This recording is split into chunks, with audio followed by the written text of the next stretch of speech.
Okay, so we're in Inventory Lab right now. The purpose of this video is for me to show you kind of how I price my books and my thinking behind how I price each book. The initial pricing of your books is going to make up for 80% of how your books sell, how fast your books sell, and basically that getting that mixture of maximum profit and a fast sell-through rate so that you can keep capital coming into your business, so you can keep flipping that money and making more educated buys for your business. So this first book, you can see I have my SKU set here, NYHIS for New York history. I do this so I can track my sell-through rate on this particular shipment later on. I can also run reporting and find out exactly how these books did. Now I actually have multiple SKUs here, so I can basically change the SKU as I'm listing within the same batch and do reporting. In other words, if I get these books from different sources, like a library, I can do library underscore, and then it will automatically add a number to the end of that. Okay, so I'm going to get right into it. I have my barcode scanner right here to the right of me. So I'm going to start, scan this book. It pulls it up. Now, the first thing I do, I flip through the book. I mean, it takes a second. And I can see this book is like new condition. 131,000 rank, but I click on this Prime button. And I look at this Keeper graph, because you want to make sure you have the Keeper plugin installed. I can see in the last 3 months, this is sold a bunch of times. You know, this is sold like 10 times, right? Every dip is a sale. 1, 2, 3, 4, 5, 6, 7, 8, 9, 10. So, I mean, like going on 15 times. Amazon is $20.08 new. So the way I would price it is underneath this very good right here. I think what I would price it at is about $16.50. I think that's enough cheaper. It's about 20% cheaper than Amazon's price, and it's almost the exact same condition. Someone for sure will buy this book. I have the quantity, I have the total cost. If you want, you can put your supplier for where you got the books. This is more for Inventory Lab, for keeping track of things, and for your taxes at the end of the year. You can see the SKU added the 15 at the end. Condition, I'm going to pick like new. This is my condition note for like new. I go over this in more detail in another one of my videos in this course. And basically, this is a very good condition note. It gets me really good sell-through rate. And all I got to do, you can see my profit, 838, hit submit and save. So I kind of went through multiple things there. But from now on, I'm going to kind of keep it a little more brief and just focus on my thoughts behind the pricing of each book. Remember, the pricing, your initial pricing is going to get you 80% of the way there. Repricing is just for that 20% to catch on those stragglers and things that you might miss and things that kind of change a little bit on the way. Here we got another book.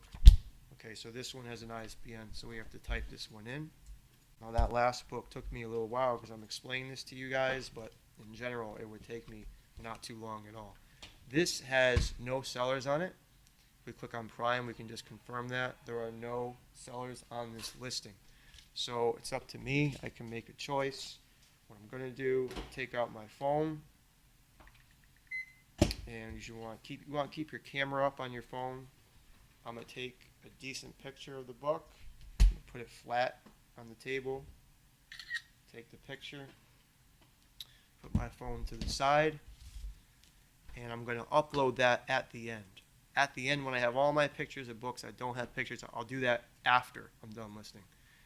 So this is in, flip through it, make sure there's no highlighting, make sure there's no underlining. This is, I would say like new condition. So for this to be worth it to list, I want to put this, first let me see what it's about. This is Rockland Community College, okay? This is just some interesting information about this certain community college. I don't think someone's going to pay $100 for this, but they might pay $30. So I'm going to put it for $29.95, and it's up to you where you price these books, but you want to make sure it's worth it, because again, we don't know, we have no history on this book. This is something we're going to have to check in the future. So what I actually do for books like these, for MCU, I'm going to change this to CK underscore. And every book that's CK in my inventory are books that have no other sellers. or have something else that's amiss about them, it reminds me to check these every month or so to see how they're doing and see how they're selling. If they're not selling the way I want them to, I'll go back and readjust the price. So I'm gonna actually have to put a number at the end of this so I just put something random because I'm not using the inventory lab feature. I'm just typing it in. I'm gonna hit submit and save. And I'm probably gonna have to put dimensions in for this. I doubt this has been sent in FBA. So what I have to do is measure this. I can see this is 7 by 10 by like 0.125 or so. So length by width, 0.125, and then we have to get a weight on this. Can you throw this on a scale? My wife, basically the way I have this set up is I have my laptop here. She has a laptop, same desk, facing this.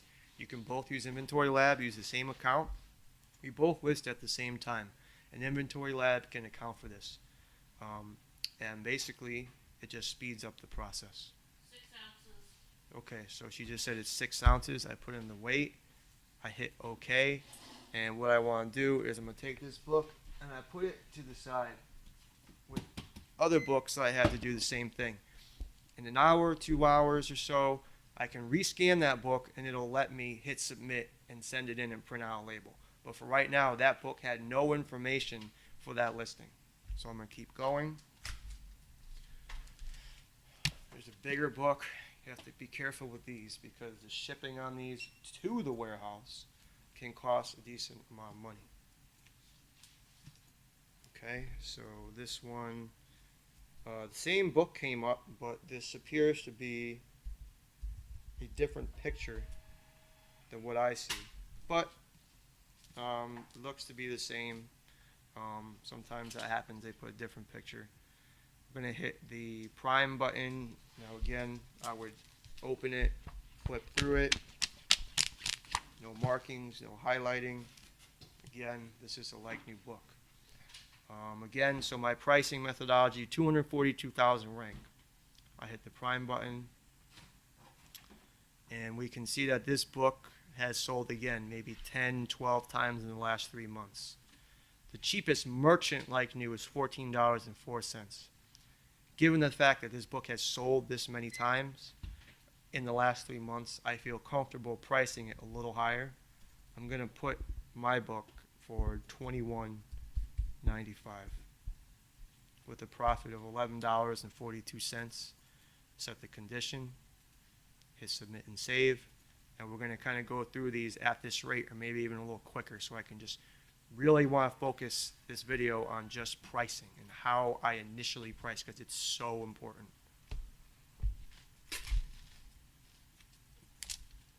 Off the label, cover the barcode, put it with my stack on the right. On to the next. Okay. Initially, I look at the book. Once again, look through it. No highlighting, no markings. This is like new. Cheapest FBA is $18.97. Cheapest merchant $7.47. Good. This is like new. Cheapest new is $49 merchant. So I'm going to price somewhere in the middle of all these numbers. I'm looking at all of these when I make my decision. I hit the prime button, and I can see this book has sold 1, 2, 3, 4, 5, 6, 7. This book has sold almost as many times as the book ranked 200,000. This is why this prime graph is so important. So looking at this, we see like new at 105, which is absurd. Very good at 24.42. A lot of very goods in the $23 to $24 range. I have to respect that when I price. So what I'm going to do is price mine at $29.95, and I am going to hit submit and save. That's a profit of $18.93 on this one. Now, if I wanted to get greedy, I could put, $40, $50. Don't get me wrong. Every now and then those books sell. But with these long-term storage fee changes, with your monthly storage fees, it's just not how I choose to price my books. Now, you don't want to price at fire sale prices either. But this is what gets me the highest sell-through rate. You have to consider all offers, particularly when the rank is higher. 723,000 rank. Check it out. This book is in excellent shape. Like new for sure. Click on the Prime button. Cheapest new $70. Okay, let's look at the very good. There's a very good for 25. Again, I have to respect it. So I can't price too high. So what I'm going to choose to do is price this around $35. Okay, so a little bit above the very good. Because if someone wants a new book, they'd have to spend 70 bucks. They could spend half that and get almost the same condition. My like new books sell at an astounding rate. They just sell really good because of my condition note and because of the way I price these. So I highly suggest you pay a lot of attention to how I'm doing this. It's $23 profit on this. Again, I could price it at 50 bucks, 60 bucks. It might sell, might not. Look how big this is. Those storage fee charges for long-term storage are going to hurt if you have a bunch of books not selling like that. This is bigger, so I'm not going to put it in my stack over here. I'm just going to throw it in the box. I have to put it sideways because it won't fit the other way.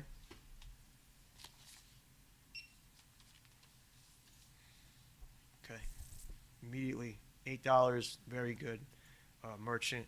$25, very good FBA.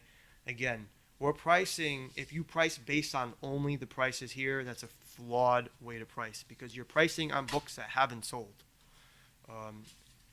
You know, there's a reason that book hasn't sold because the cheapest very good merchant is $8. Most people aren't going to pay 3 times the price just to get an FBA. You know, it doesn't make sense. There's a like new for $8.12. Now I have to keep that in mind as well when I price this. But again, I'm going to flip through it.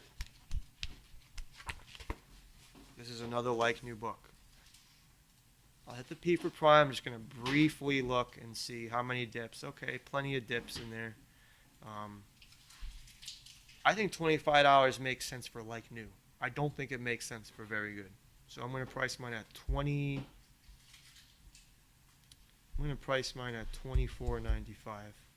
given the good rank on it and the fact that everyone else is priced just out of the ballpark.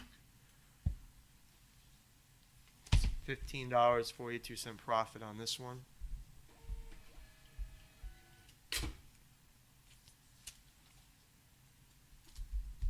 Again, bigger book.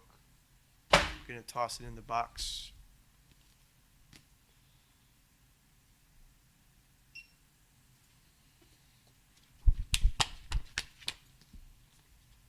Like new.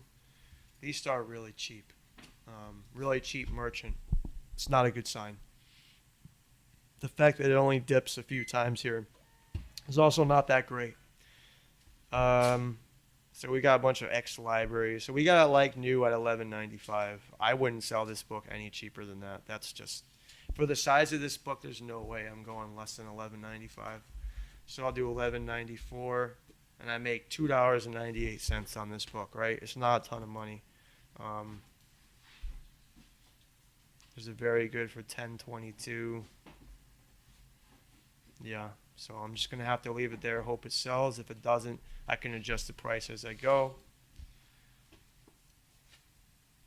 There's also a video on shipping methods, and if you're shipping more than 150 books, it's a good chance that you'll save a lot of money if you do LTL shipping, and that's how I'm going to do this shipment.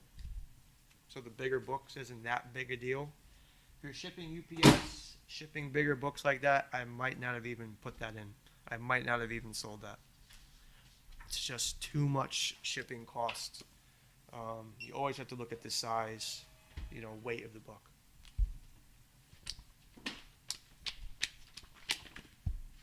Another like new. Rank is pretty good. Cheap is very good. It's $47 FBA. $14 merchant. I'd rather let that guy sell out. This book has sold a lot in August. That could have been because of the textbook time of year. So the rank's going a little higher now, but it still sells a good amount. All right. I'm gonna price this at $39.95. Again, new is $70 merchant. If someone doesn't want to spend that 70 bucks, and they want the really good condition, they'll buy my copy. Like new books, you can kind of push the margin a bit, but you always want to make sure you're less than new.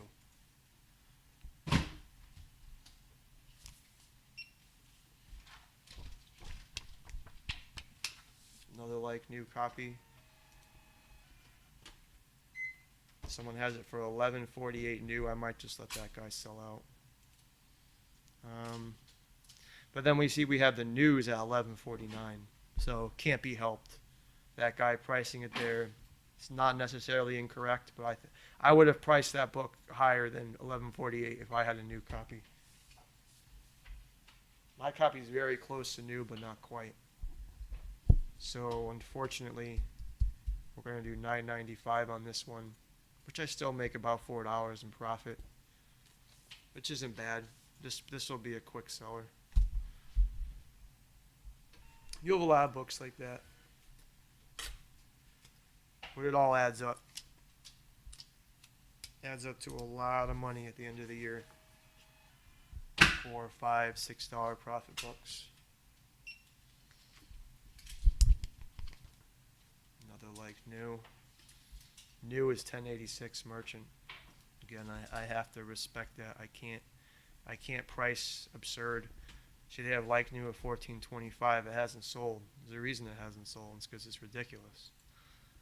Doesn't make sense. $9.95 is where I'd price this. Like new. And you can see that didn't take too long. When I'm not explaining every little thing to you guys, it moves along pretty quickly. If I run into a book that has a bunch of issues with it that I have to adjust and look at, maybe it has sticky notes in it, I put it to the side and I deal with it later, because you need to get a groove going where you're listing books at a certain speed. This is like new.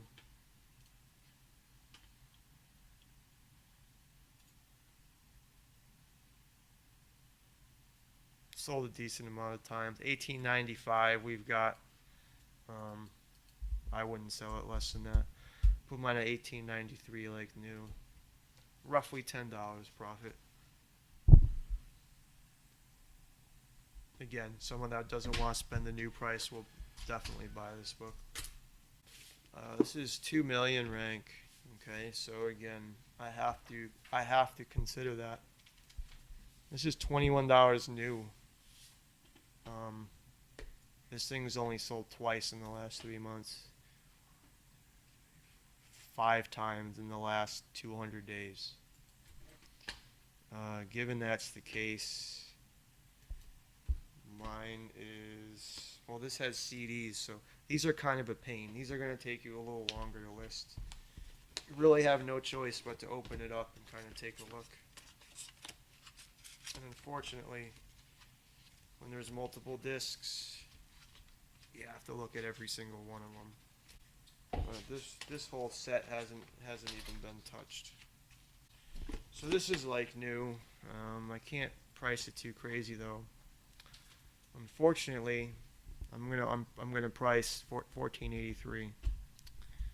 I just don't like waiting too long to sell stuff like this. I'm gonna change the description because it doesn't make sense because there's a lot of CDs. CDs are mint condition, like new set. Took 2 seconds to type out.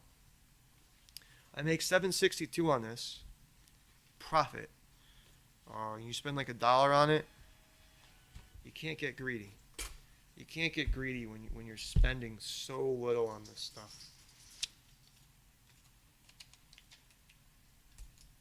So now I'm going to toss these in my box because I have a stack going on up here. Can fit maybe a couple more hardcovers in here. Then I'll move on to the next box. And I weigh them all at the end. This is a messed up barcode, so I gotta type in the ISBN.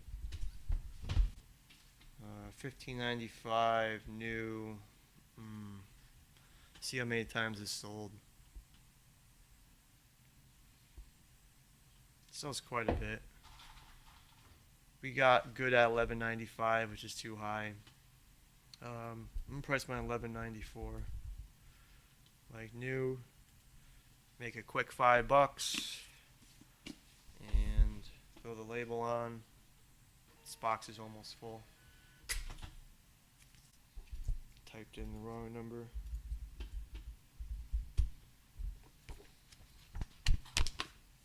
Like new. New Amazon $18.93. So I'm gonna undercut everyone here. I'm not even gonna open the Prime button on this. I have enough information. $14.94. I'm gonna put it like new.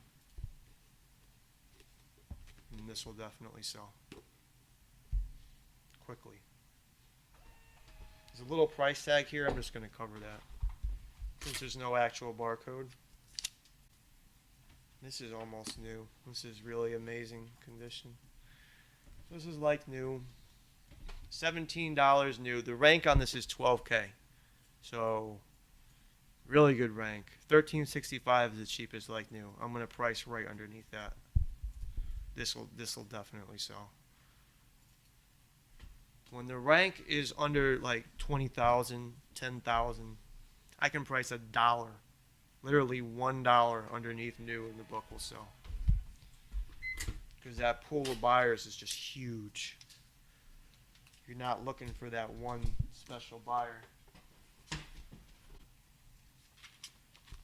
This is new.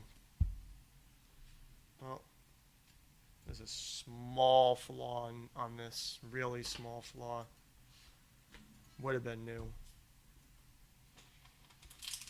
Now you see when you get, here we go, we got $8.98, very good. So now we gotta go to the second page of offers. So we have a like new at $8.99. I mean, it's just, it really sucks, but I have to respect that mark on it. So I make almost $3 in profit. Not ideal, but I'm gonna sell a lot more books at $3 profit in my life, so just gonna have to deal with it. Another one. They all have the same kind of look. This is again minor flaws. Ranks a little higher. Not seeing any FBA offers there if you noticed, but you could see there is one. Sales rank on this gives us, the keepograph gives us absolutely no information here. So we're going to have to go based on merchants. You know, I think $14.95 is fair for the condition it's in. If 22 is new, then $14.95 makes sense. This box is done. Move on to the next one. Now this one has some issues. Some paper folding. Yeah, I don't even know how we got this one. Penny book, 5 million rank. No way I'm sending that in. Move on to the next. Sometimes stuff gets just thrown in there. I don't even know how it happens. Condition looks really good, but they're CDs, so we have to check them out. These have not even been taken out of the package.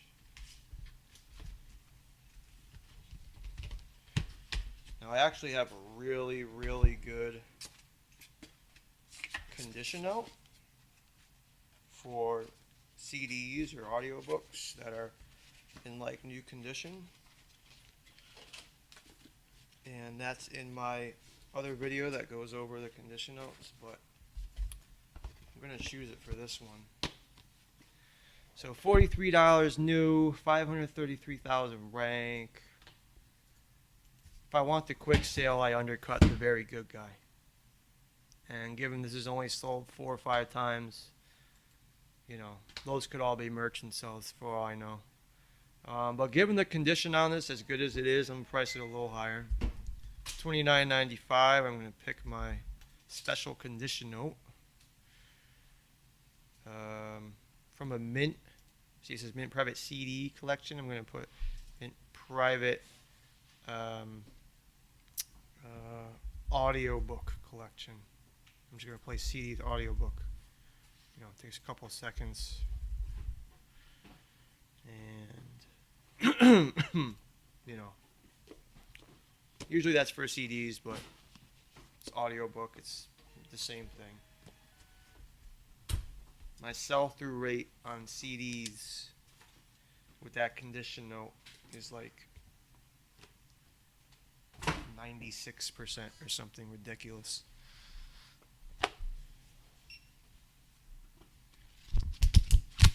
This is like new. Okay, 916 cheapest merchant, $48 new, more like new. Sold about 10 times the last 3 months. Got it very good at 25. Ranks a little higher, but it's still sold a good amount of times. I'm gonna undercut this very good guy. I'm gonna do $24.99. Double check real quick. Yeah, really great condition. Yeah, I mean this could. I could push new on this. Actually, let me take a look at this again.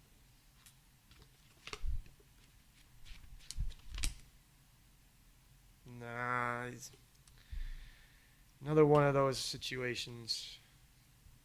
So close, but not quite there.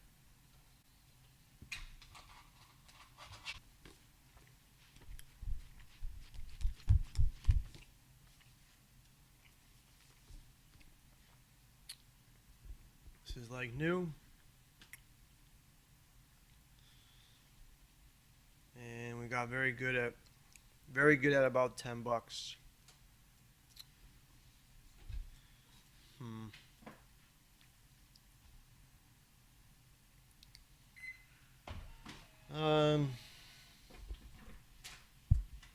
Price mine at $11.95.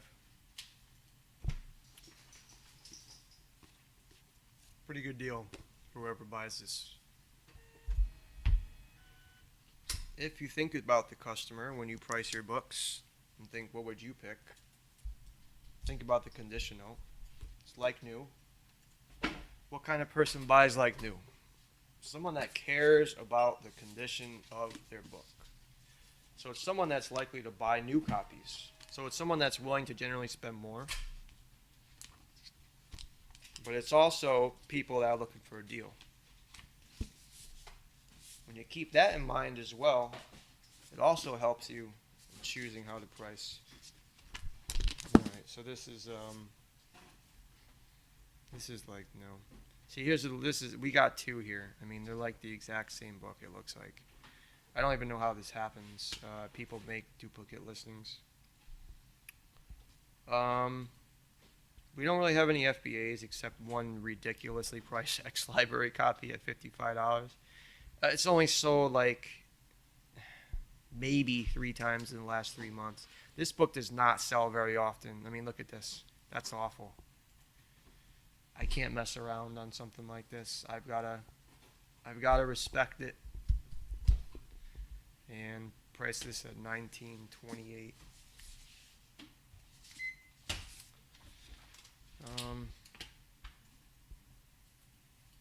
I'll price it at $24.95, but I can't go higher than that. I can't go higher than that with the with that amount of sales in the last year. And people don't price like this. They look at the rank, and that's all they look at. The rank doesn't really tell you much at all, unless it's like 10,000, 20,000 or less. You really can't rely on the rank alone.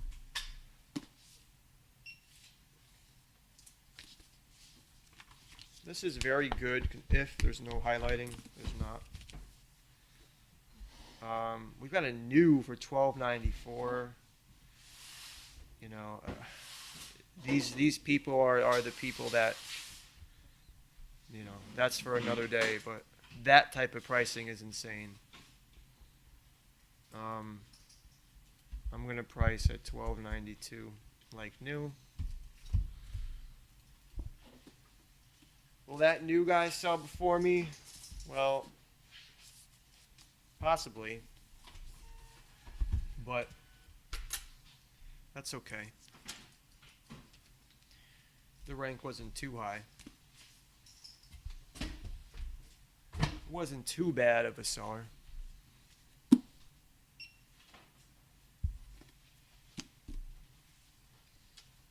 This is another nice one, like new.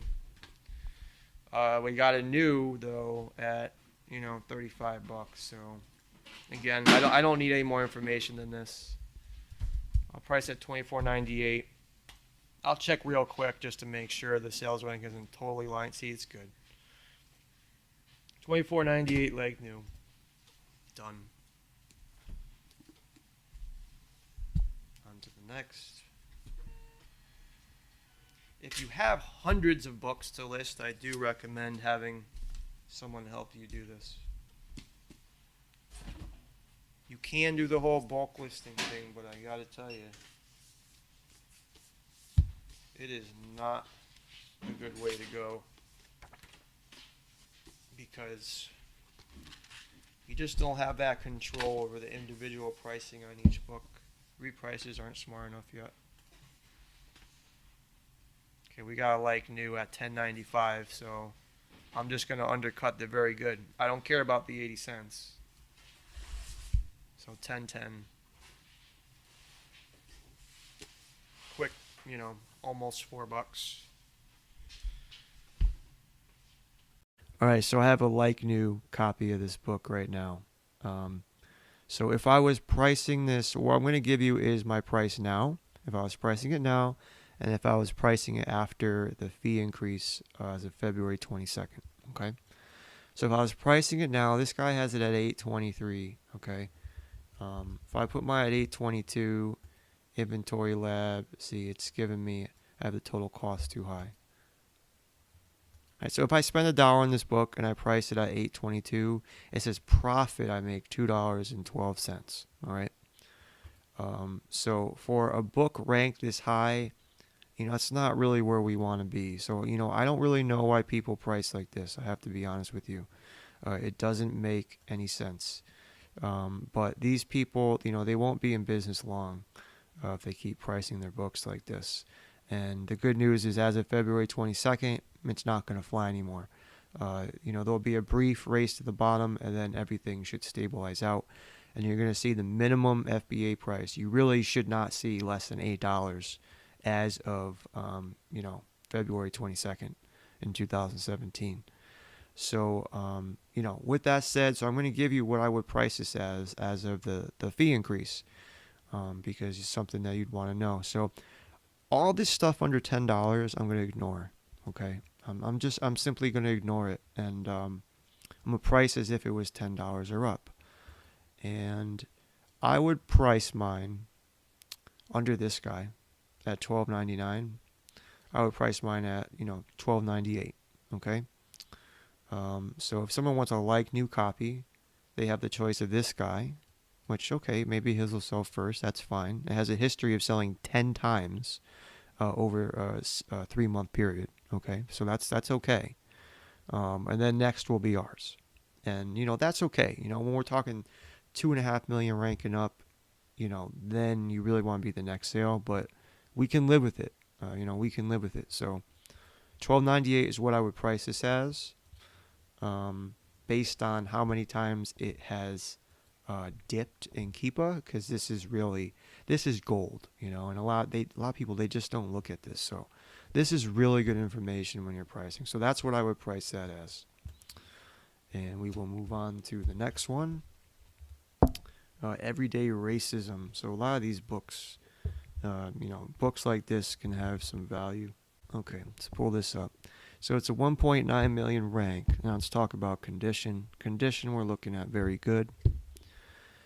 And we have merchants starting at 556 good, which is, it's pretty low, but it's merchant. So I'm not really concerned with this.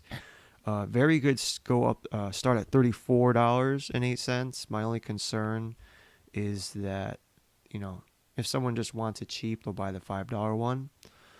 So we have to keep everything in mind when we price this. So mine keeps defaulting to this $52 because, the last one I actually listed, I put $52 because it was a toy. So I'm just going to have to change that. So we're going to put $1. And so we'll open up this page. So we could see it has sold once, twice. It sold twice in the last 3 months. Okay, so we have to keep that in mind. And, it's set to new condition right now. So sometimes, for whatever reason, sometimes when you click on that Prime button, it's just going to do that. You got to go back and then hit the use button. All right, so yeah, here we go. We got a bunch of good offers. So no one in very good condition. When people see good, I'm going to tell you, they assume highlighting, they assume underlining and all that stuff 90% of the time. So a very good has a lot more value than good. A lot more. The other thing is good is often X library. You can see right here, a very sound X library copy. That's very relevant, okay? So ours has more value. But ours has a lot more value because there are no FBA offers whatsoever that I can find here. So we have to price with that in mind. And, I'm willing to price a book like this a little higher because, when I've been the only FBA price, and you can see I'm going into each book a little longer on these books because I really want to give you some background info on these. When I've been the only FBA price, because I went through my sales. When I first started this, even now I do it. I've gone through every sale. I go through a report of all my sales, and I take the ones that are really high, and I examine them, and I look at my repricing reports, and I say, okay, why did this sell so much higher than the other ones? And what I found is a huge percentage of the time, there are multiple situations where a book sells a lot higher. Okay, when there are no FBA offers, I have sold books for a huge amount. Okay, so while everybody's freaking out about the rate increases, yeah, okay, the rates are a little higher. Okay, FBA fees are a little higher, but you can still sell these books for a lot of money. Okay, so is it gonna hurt? Yeah, sure, it's gonna hurt, but the market's gonna adjust. So it sold twice in the last 3 months. So let's get some more information. How about a year? Once, twice, 3, 4, 5, 6. So it's pretty slower selling. So we're looking at about a sale every 2 months. Okay. After 6 months, you're looking at incurring some type of long-term storage fee. So we have to keep that in mind. It's not going to kill you, right? On a smaller book like this, it's not the biggest deal. But this is a book that's worth pricing a little higher. We have no competition here. All right. So we want to price this higher. So we've got all the goods. The goods stop at 20, and then we got a very good merchant at 34. Now, we could price it higher than that. I mean, absolutely. But, we have to take into account it's slower moving. So if I price this at $30, I would feel that, that is a good mixture between a fair price and a good deal for someone that's looking for an FBA book. We don't want to price higher than the merchant very good on top of it because that's just going a little too far with the sales rank and the sales history. So I would price this around $30, specifically $29.99. So that's where I would price this one. And hopefully kind of the more in-depth explaining my pricing will be a good contrast to the first half of the video, which was more kind of, as we go, is a little quicker because I actually have books to list. This part I can just explain to you guys every facet of my thinking. Alexander the Great. So again, I'm just going to type this one in. All right, 640,000 rank. All right. The weight is such a big deal. You always want to look at the weight. Not too bad, okay? Not too heavy. I would say this is probably under a pound. And you could see Inventory Lab agrees. If I set my shipping to 30 cents a pound for my estimation purposes, and you can see shipping, it says 17 cents. So this is basically telling me that Amazon says it's like 8 ounces. And so we'll hit the Prime button here. So that's a good weight, so the fees won't be too bad, okay? But again, I'm doing these pricing based off of after the fee increase, okay, which is like $1. It's like $1 to $2 fee increase, depending on the weight of the book you're selling. So, all right, so we've got new around 13 bucks.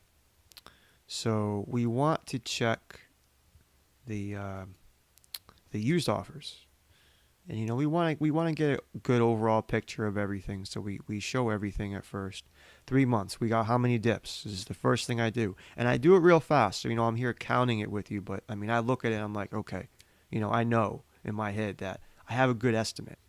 But we'll take a look at it here more in depth. We got 1, 2, 3, 4, 5, 6, 7, 8, 9, 10. It's a little weird that it didn't go up at all here. It just kind of stayed the same, but 9, 10, 11, 12, 13, and it looks like it stopped at 13 in the last 3 months.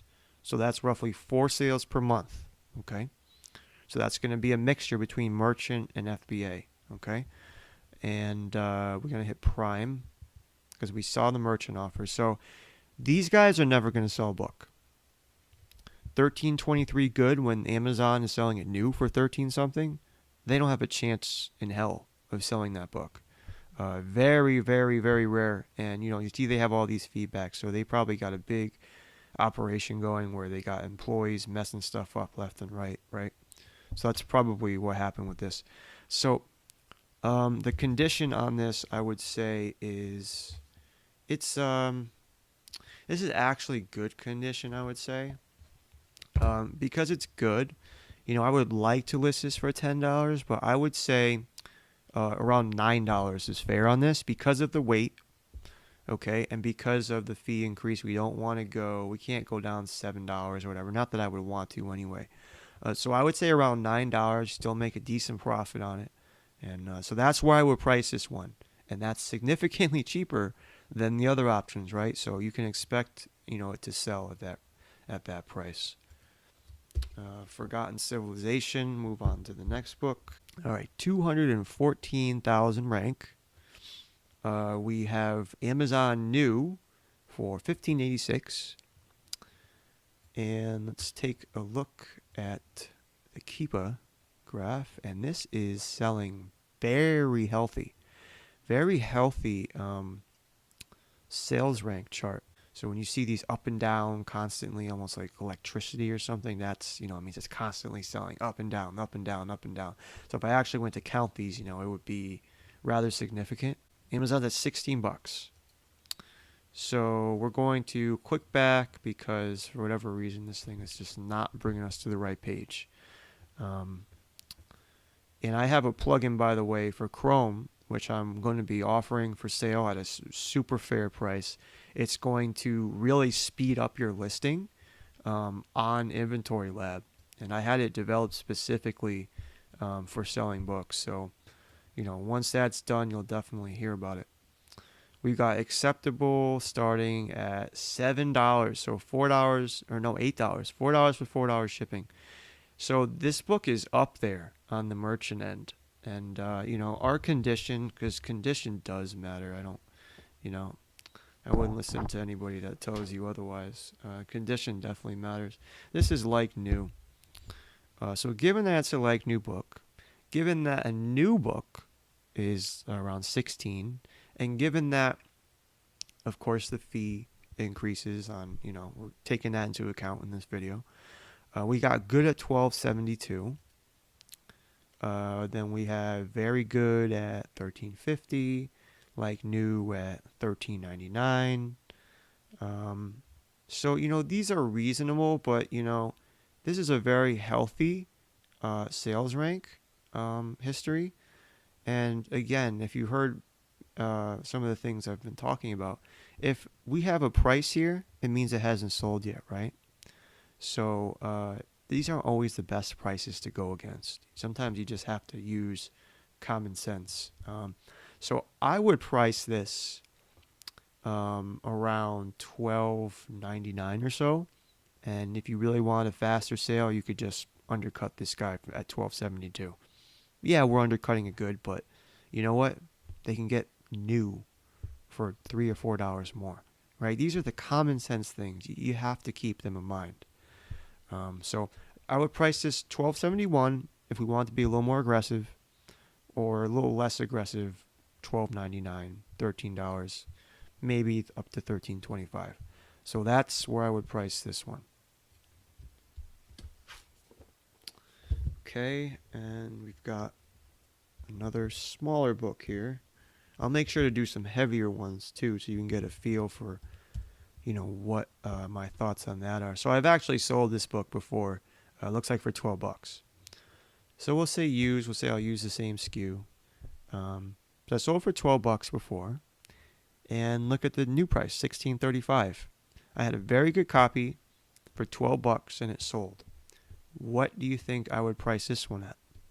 Well, if I'm going just based off what I see here, yep, I would price it at $12 because that's where I think is the fair price for this, given the condition of very good. Again, weight is not too bad.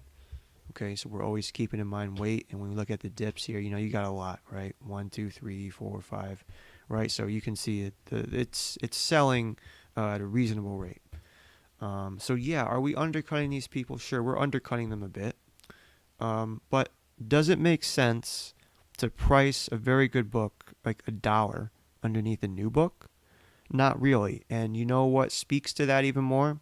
The fact that the only FBA offers left are $1 underneath new.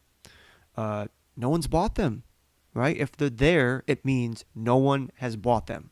Why has no one bought them? Because it doesn't make sense to buy a used book for $1 less than a new book, right?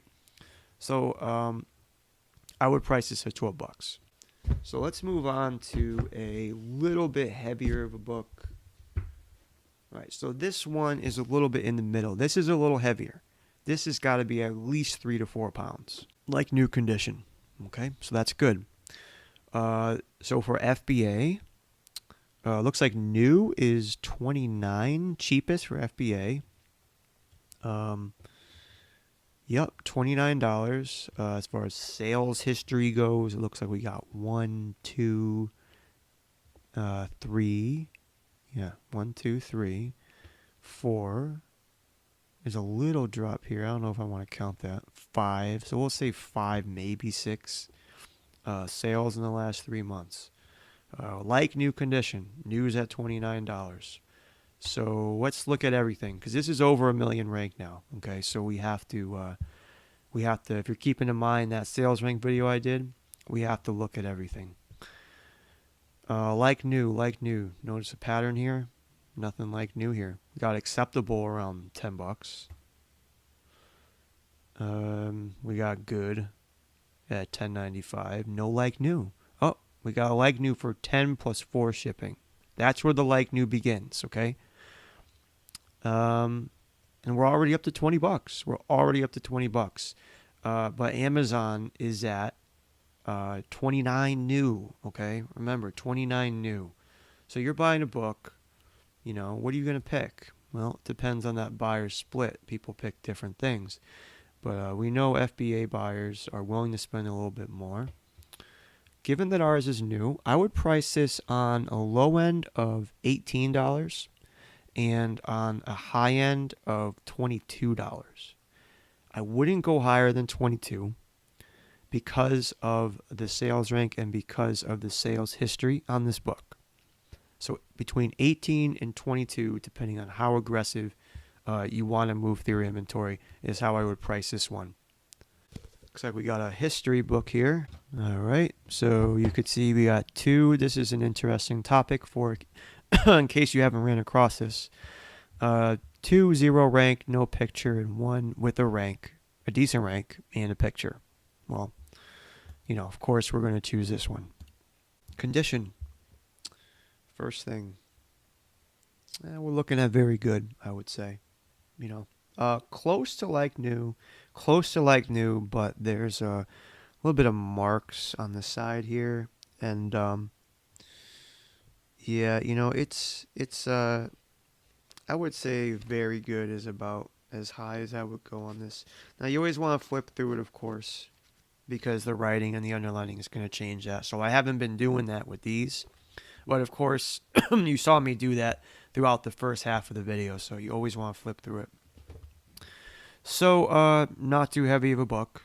We got the weight taken care of. Changes total cost to $1, which yours should always be set to. Or $1.50 if you're pricing, if you buy books between 1 and 2, you want to set it in the middle. So this is, like I said, this is very good. We have a very good a cent over a good. Really interesting choice of pricing here. I have a feeling a repricer did this, and it's not good for the guy that priced a cent lower than the very good. That guy has a very small chance of getting that sale. So let's take a look at the sales history here. All right, so real quickly we take a look. Okay, it sells a decent number of times. So let's see all the used copies and make a decision here. Again, we're doing all this based on after the fees, okay?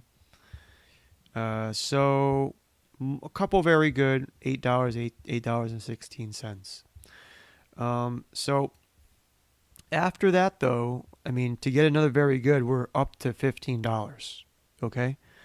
And the new, you can see by the orange on the Keepograph. So Amazon's at $51 for new. And this is showing everything. So this is showing merchant offers too. And, so we got the very good at 15. That's a really good price for someone who buys that book.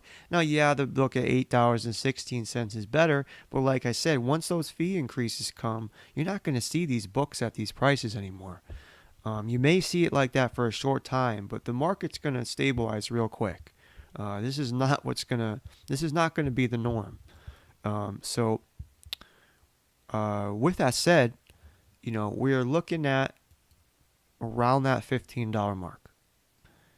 We don't want to price too much higher than that, but if this guy were to sell out as well, then we probably could. So let's check briefly, just because we're really going into this, if that would be a good idea. So in my opinion, it wouldn't, okay? Because not only do we have 3 very goods right now, we have a merchant very good, another merchant very good, and another merchant very good. Sure, they're not FBA, but still something to keep in mind. And if we keep going down even further, we've got, like new at the 25 mark. And there's no like news on this page at all, so that's good.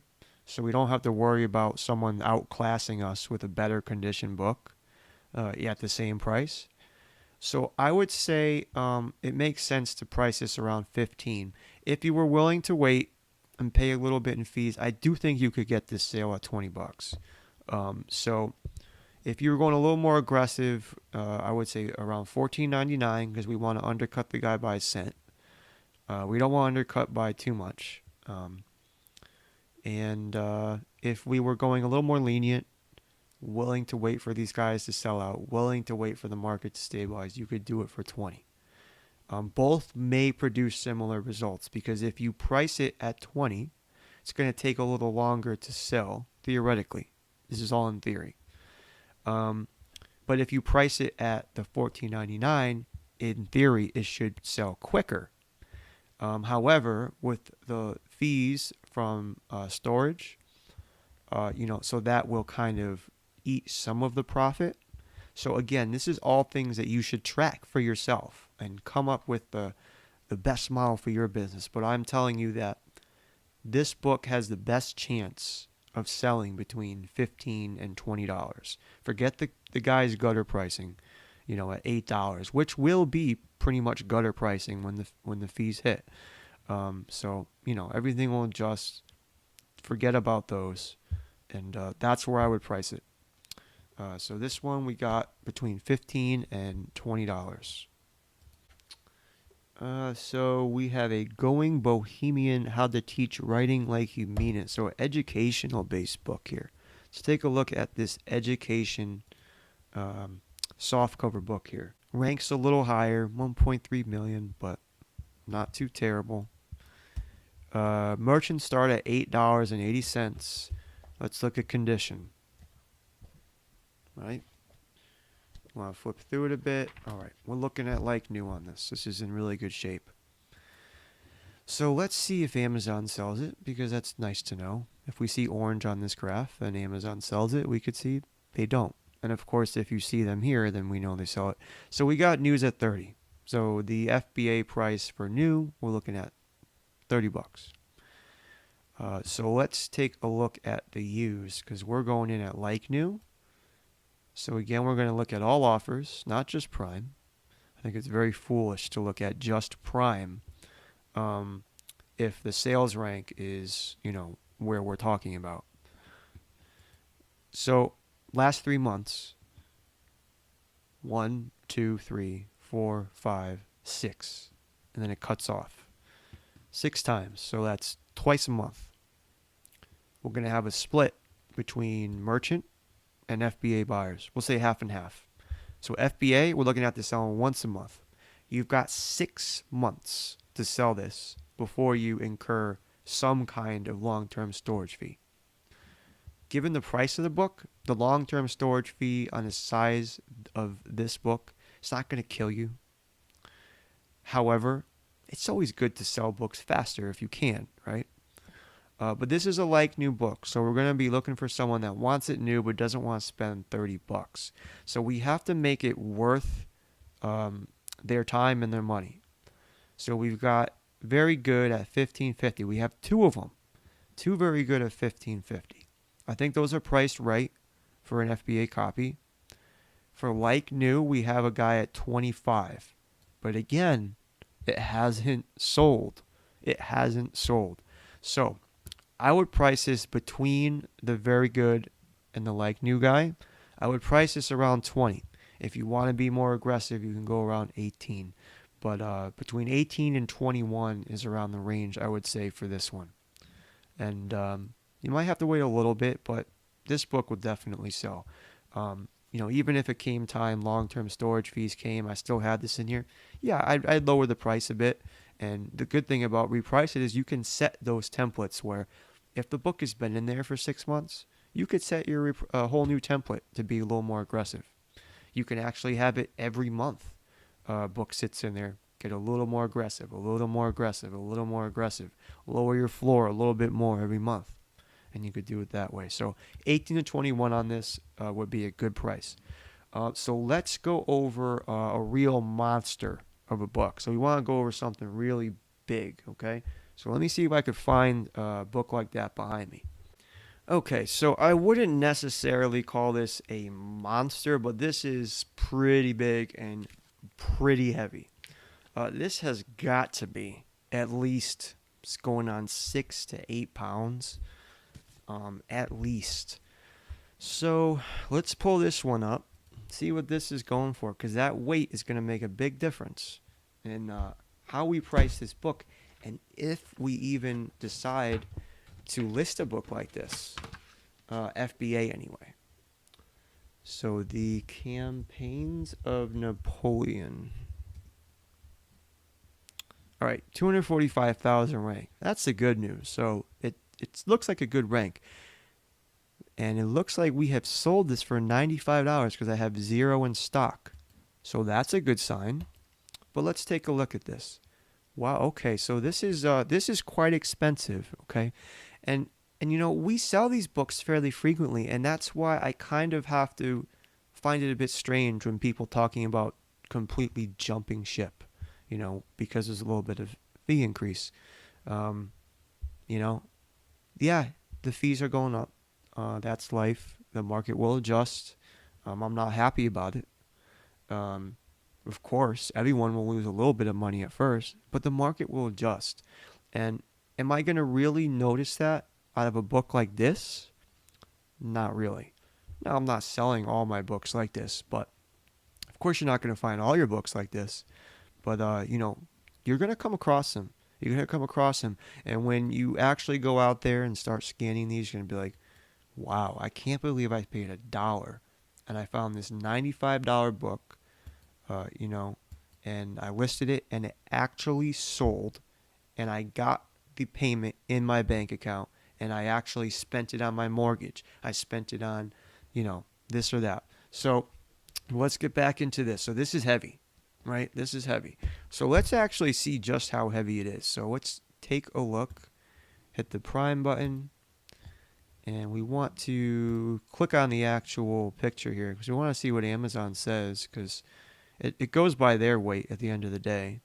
Shipping weight, we got 4.2 pounds. 4.2 pounds. It's a little lighter than I thought it was. I thought it was heavier than that. So 4.2 pounds. The size is a little bigger. It's not huge in a size, in dimensions, but it's pretty heavy. So this is going for a bit more. So this condition, I would say we're looking at very good. And the last one I sold at $95. It's actually pretty funny that we run into this situation so often, where I priced the book last time and now I'm here showing you guys what I would price it now. But I have to say, given what I see now in the market now and the prices I see now, so I'm only seeing Prime right now. So let's take a look at everything. But we have a good split here, right? 250,000 rank. We got a good number of FBA buyers here. But so we'll take a look. So we got some merchants. Merchant, very good. We're at 93. And the next one up from that's 99. And then it jumps. I mean, it just jumps. $122 for acceptable. The real slim chance that guy's going to get a sale on that. Very good condition. So what do? I would say 95 is low, given the market now. I would say it would be better to price this on a low end of 100, on a high end of 110. That's where I would personally price this, given it's a pretty healthy selling book.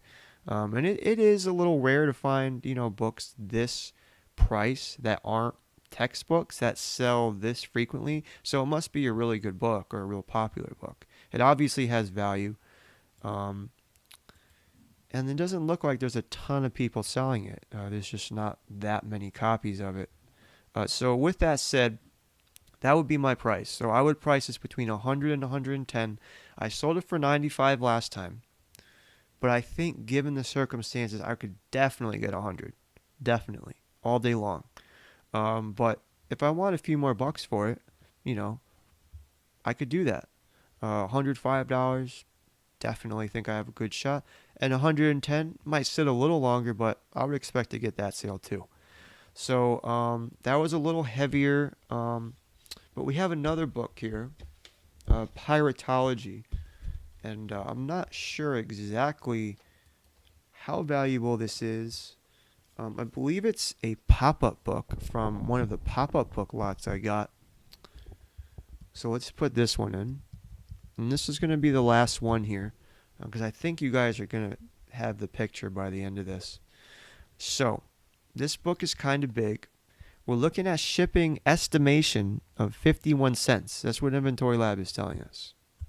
So you have to keep that into account, that if that's what it's going to cost you to ship it in. Then you have the Amazon fees, because we're going by the increase, February 22nd increase. So we have to add the $1 to $2. And then we have, of course, the size, right? That's increasing the fees a little bit. So with that said, we have three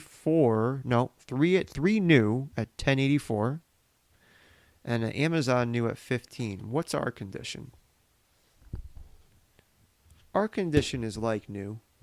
So, we're pretty close to new, but we're not quite new. Given that the new is at 1084, you really have a choice on this one. As far as the sales history, this is one of those books that, it's 100-something thousand sales rank, right? But this is much different than that last book that was like 200,000, right? And you can see that because, yeah, it's dipping and it does sell. And maybe I'll determine it's worth sending in. But it's nowhere near as healthy of a sales history as the other book. And that's why we have this plugin. That's why we use this plugin. And again, it's called Keepa, if you missed that, but I would think by this point you've picked up on that by now. So, like new, 1084 new, and it's a little larger, and it costs a little extra to ship in. It's not looking good for this book right now, right? Not looking good so far. Let's take a look at all the offers real quick. So we'll click on this, go back, hit used, take a look at everything real fast. So we got people willing to send it out merchant for, looks like $8 for very good. That's about the low price, $8 including the shipping. And we got lowest FBA at $8.46. So this is a tough one, okay, because you really don't have much of a merit or of a right to sell this for more than $9 or $8.99. But you want to charge more than that given the weight, given the size, and the shipping to send it in. So given that the book, I mean, it does sell, it sells a reasonable amount. I would take the chance on this at $9. And let's see, if I paid $1, let's see what Inventory Lab tells us as far as a profit on that. It's saying $2.78, right? But that's with the fees now. So with the fees then, that would probably be more like a profit of like $1.50, maybe a little less than that, okay? So keeping that in mind, if you spend $1 on it, is it worth sending in for, sure, it's a little more than 100% return on investment, spend $1, make a little more than $1, but as everyone knows, this isn't why we get into the book game. We don't get into the book game to spend $1 to make $1. So this is going to be, comes down to a choice. Me personally, when I see these new prices down there like that, this is a book, if you have the room, I might hold on to it. See how the market looks in a few months? Maybe. But truthfully, with all these things stacked against it, with the size, with the news being at 10, this is not a book that you really want to send into FBA after the fee increase. So this is probably something that's going to get recycled.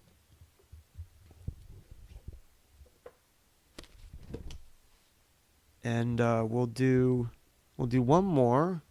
Courageous Conversations About Race. I have a lot of books about race here. It's a lot of people, they donate the books to the libraries or whatever, and they're into a certain subject. And I guess that's just what I got in this lot, It's just what I happen to get. Okay, so I sold this book before. Interesting. So I sold this for $20, like new condition. Curiously enough, this is also like new condition. So we'll hit use because we have no problem using the old SKU. Only paid 50 cents for this last time, and that's going to happen too. These fill-a-bag sales, things like that at library sales, you can really get away with murder with what you spend. So let's take a look at this. So I got $20 for it last time. Looks like the prices went down a little bit since then. We got someone at $12.45 like new. Really curious why someone would choose to price it at that. So this is another one of those books where you want to ignore these gutter pricers like this. When there's only one of them, the rank is okay. I'm not gonna price mine right next to the very good, right next to the good. I'm not gonna do it because this is basically new, and I have my condition note that says as such, which I know gets me higher prices all the time. So I'm not going to price there. We have to look at the second page to really get a better idea. So I haven't really checked the merchants on this because I don't think it's that necessary because there's just so many FBA. So a lot more people on this listing. Like new at $18.89, no condition note at all. Okay. And yeah, so after that we got a new at about 22. I do think if I sent this in at the $20 price, I do think it would sell eventually. But given that we have the like new at $18.89, I would undercut this guy by like a penny. I have no problem selling a book for $1 less than I did last time. When you undercut by the penny or a little bit, all that really means is that you're going to show up above him. Because if you match the price, you have no guarantee that you're going to show above that seller. Okay, Amazon has their own algorithm on who to show if the price is the same for both sellers. So to guarantee that you're above him, this is all being sorted by price, right? By default, price plus shipping, like almost all the time, this is how people are sorting. So that's why we do the 1 cent thing, in case you were wondering on that. But yeah, $18.88 I'd say is where I would price this. If you want to be a little more aggressive, I would go as low as $17, but I wouldn't go lower than that. So, hopefully this did help you a bit. So I really want to do this for the people that may have had questions about, how do we price during the fee increase? And hopefully this gave you a little more of a real world explanation on how I would actually do that. The truth of the matter is, you're going to price almost the same, but more conservatively, because we have to take into account the $1 to $2 fee that we now have to account for. So you're going to price like you were, a little more conservatively, and add that $1 to $2 to your minimum floor. Okay? So I'm going to say that again. You're going to price exactly the way I showed you in the first half of the video. You're going to price a little more conservatively due to the fee, and you're going to raise your floor by $1 to $2. If you wouldn't sell less than $6 before, you're not going to sell less than $8. Don't do $7. You don't want to do $7. You don't want to be in that game. Don't do less than $8 now. Absolute minimum. $8, I'm talking light books. Light books that are not going to cost you a ton in fees. Heavier book, bigger book, $10. $10, no lower. And that's how you want to price, and that's how you want to source too, okay? So, the triggers are pretty good. I set those triggers, with all this stuff in mind. So, my triggers are, they're relatively conservative. If you find a book and it says buy, it should be worth it most of the time, but you really want to learn the data and do all that. So, hopefully this video should help you on both ends, on the sourcing end and the pricing end. So, with that said, I will see you in the next video. This video is going to be all about repricing using a software called Reprice It. So the first thing that you need to know is that repricing in general is an advanced technique.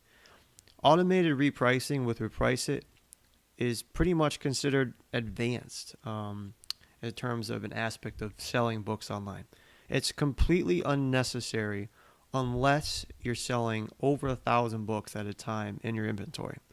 So until you have about 1,000 books in your inventory at the Amazon warehouse, you really don't need to worry about automated repricers and things like that. Though if you really wanted to get started on it, once you have 500, it wouldn't be a terrible idea to get going with it. So another thing you need to know is doing this wrong is harmful. So repricing the wrong way can do more harm than good for your business. And this is why I've sold my repricing templates alone that I'm about to give you for up to $250. So there's great value in these, and doing it right can really help your sell-through rate of your books. So I wrote an article. It's all about repricing settings, and this article is strictly for this course. This is not available to anyone else. These are the repricing settings that I have been using lately to sell my used books and media. It's the same settings that I use for retail and online arbitrage, but the main focus of these is going to be on books. So as we've already mentioned, the repricer I'm using is called Reprice It. So I've tried every repricer on the market except for the ones that take a gross percentage of sales, because in my opinion, it's absolute greed and I just won't support software like that. But everything else I've tried. Not only does Reprice It have the best pricing in terms of competitiveness, it also is one of the most efficient repricers based on a lot of the settings it lets you tweak that other repricers you simply can't set. So these are things like sales rank and by condition and things like that other repricers completely ignore. So my settings are relatively aggressive, but they're pretty safe overall. So you're never going to have a sale and wonder, how did that happen? Which is a big fear when running an automated repricer. You are, however, going to sell a lot more books. So I do a couple unique things that I've pretty much not heard of anyone else doing. And so one of these is the most important thing, and that is that I never reprice up. There are a couple really good reasons for this. So the first reason is that to get the best results out of reprice it, you have to compare against what's called same or better condition. So that means you're comparing your very good books to other people's very good books. However, you're also comparing your very good book to other conditions like new, because that's better. This, however, causes serious issues when repricing up. If you have a very good book priced at $14.95 and your competition has a like new book at $24.95, if you are repricing up, reprice it would put your very good book at $24.94. This is obviously a terrible thing because it basically guarantees you're not going to be the next sale on that book. The repricer just completely worked against you in that situation, and that will happen hundreds upon hundreds of times to your inventory if you allow it to. And this is what happens if you reprice up. And it's all due to that same or better methodology. Fortunately, there is no same without the better. This is kind of the best we have to work with, but we're able to work around it pretty well. So when you don't reprice up, you completely avoid that situation. So the second reason that I don't reprice up is that if a book tanks in price, it very rarely, if ever, recovers. So getting every cent out of your book is not the overall goal. Getting an excellent return on investment while keeping your inventory moving should be your goal. If you lose out on $1 or $2, it really doesn't matter because your book sold and theirs didn't. Theirs is still sitting there at the warehouse not making money. Whereas you spent $1, maybe $2 on the book and you profited off that book. Your book sold, is no longer there for sale, and you end up winning out on this. So in the end, our minimum price protects us along with our price drop thresholds. So I have a whole section here on initial pricing and the art of initial pricing, but I'm going to go over that in a separate video. What I want to go over in this video is my actual repricing settings and templates. So here are my reprice it settings and templates. The first one is called 2 mil plus. So books ranked over 2 million are a breed of their own. They don't sell very often, and when they do sell, you want to make sure it's your copy that's selling. So holding out for an extra few bucks makes absolutely no sense when it comes to high ranked books like this. So we have a template for it all by itself. So there's a couple settings that have some leeway here, and that's minimum allowable price and percentage to price below Amazon. But typically you're going to want to use my settings here. So we're going to go into reprice it. And if you go to your dashboard home, it's going to list all of your repricing templates, and you can see I have quite a few here, but there's only 3 or 4 that I use on a consistent basis, and that's what we're going to go over here. So the 2 mil plus template is right here. Now, assuming that you don't have, this yet, you're going to have to create new template, okay? So you would do create new template, and once you do create new template, you want to put in, your template name and everything like that, okay? But so you hit create new template, and I'm going to show you the template settings right now. So once you hit create new template, you want to mimic all these settings right here. The template name, you want to put 2 mil plus. Now template order, this is not something you need to worry about. So don't worry about template order. So FBA items only, you want to check that. Now, listing date range, you're going to want to put 30 to over 3 years. And sales rank, you want to do 2 million to over 6 million. And then once you've done that, you want to hit add update template. And that's going to add the 2 mil plus template. So then if you go back to your dashboard, you're going to see, it's going to say, 2 mil plus here, right? So then you're going to want to go to view, edit, repricing settings. These are my settings. Now I'm going to briefly go over each one. Compare new items only to other new competing offers. Okay. So, look, you can see right here, if you mouse over this question mark, it's going to explain it to you. Check this box if you want to reprice your new inventory only against other new competing offers. So it doesn't make sense to price your new books against used books because it just doesn't make any sense. So this is an obvious one to check. Okay. So now if you only want to price your used books against other used books, we have this unchecked for this particular template here.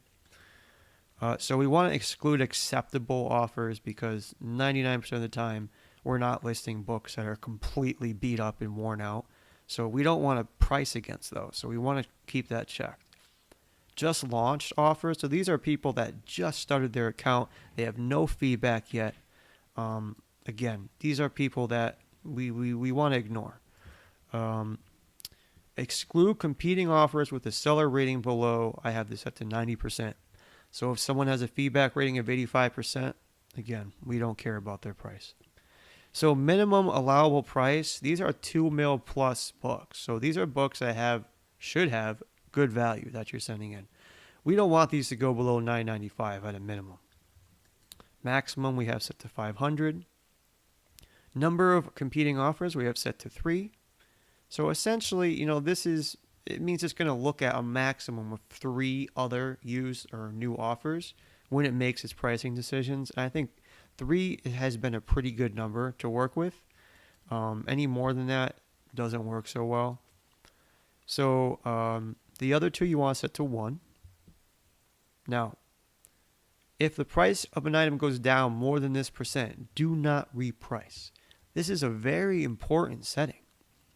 What this means is if you have a book set to $100 and someone just comes along and says, I'm going to drop this to $40, this is going to catch that and it's not going to reprice your book. Okay. So you want to set this to wherever you feel comfortable. I have mine set to 50%, which is a little bit aggressive because I want my stuff to sell.